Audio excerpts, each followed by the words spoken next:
اعوذ باللہ من الشیطان الرجیم، بسم اللہ الرحمن الرحیم۔ اسلامی معلوماتی ویڈیو شروع کرنے سے پہلے تمام مومن مسلمان بھائیوں کو ہمارا سلام، السلام علیکم ورحمۃ اللہ وبرکاتہ۔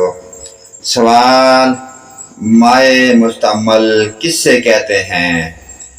جواب: جو پانی وضو یا غسل کرنے میں بدن سے گرا، یا وہ پانی جس میں کسی بے وضو شخص کا ہاتھ یا پورا ناخن وغیرہ بے دھوئے ہوئے پڑ گیا، مائع مستعمل کہلاتا ہے۔ یہ پانی پاک ہے مگر اس سے وضو اور غسل جائز نہیں۔ سوال: کن جانوروں کا جھوٹا پانی ناپاک ہے؟ جواب: سور، کتا، شیر، چیتا، بھیڑیا، ہاتھی، گیدڑ اور دوسرے درندوں شکاری چوپایوں کا جھوٹا پانی ناپاک ہے۔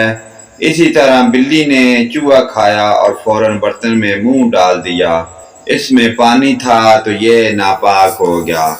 اسی طرح شرابی آدمی نے شراب پی کر فوراً پانی پیا تو یہ پانی نجس ہو گیا۔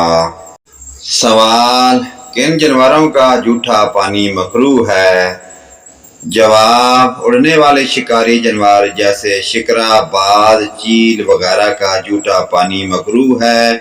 ایسے ہی گھر میں رہنے والے جانور جیسے بلی، بشرطے کہ فوراً یہ چوہا نہ کھائے ہو۔ چوہا، سانپ، چھپکلی کا جھوٹا پانی۔ یوں ہی غلیظ کھانے والے گائے یا غلیظ پر منہ ڈالنے والی مرغی جو چھوٹی پھرتی ہے، اس کا جھوٹا مکروہ ہے۔ سوال: کس کس کا جھوٹا پانی پاک ہے؟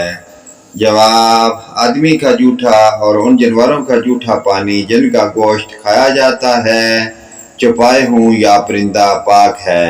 یوں ہی پانی میں رہنے والے جانوروں اور گھوڑے کا جھوٹا پاک ہے۔ پیارے دوستو، ان پیاری دینی معلومات کو آگے اپنے والدین، رشتہ داروں، عزیز و اقارب تک تمام مومن مسلمان بھائیوں کے ساتھ شیئر کریں۔ اللہ پاک کی ذات ہمیں 5 گانا نماز پڑھنے کی اور ان پیاری دینی معلومات پر عمل کی توفیق عطا فرمائے۔ ویڈیو اچھی لگے لائک، کمنٹ اور شیئر کریں۔ آمین یا رب العالمین۔